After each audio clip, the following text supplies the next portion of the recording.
Hey everyone, welcome back. In today's video, we'll talk about how to increase your dedicated video memory or VRAM. So if you've ever run a game and seen an error like not enough VRAM, in this video will help you fix that issue. So let's just get into it. So what you can do is you can just go over and use your Windows registry editor for that. Hit Windows plus R and open up this, and you can type in regedit inside it. After that, hit enter or click OK and give access, and this should open up on your screen. Let me just close this off for now. And once you are here, you'll be finding different options on your screen. You need to navigate to HKey local machine, this one right here, and expand it up. And from here, go over to software and expand it up. And from software, you need to go over to Intel.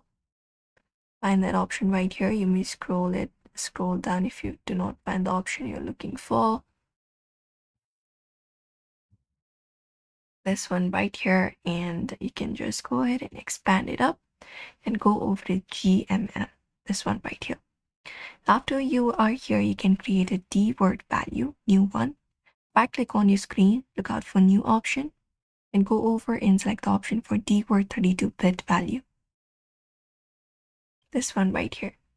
And you can just go ahead and type in here, dedicated segment size, type in as I am doing it without any space and everything, and hit enter. And once you do so, this one right here we have already created. You're just gonna set its value to 512 or 1024 in decimal, so you can double click on it, and you're gonna make the value data to 512 or 1024. After that, click on OK. And once that is done, you can restart your PC. Go to this here and go over here in the power and look out for restart option and restart, and that should do it and help you. And that's it. By adjusting these settings available, that should probably help you out. So if this video helped you out, drop a like and subscribe for more quick tutorials, and we'll catch you in the next video.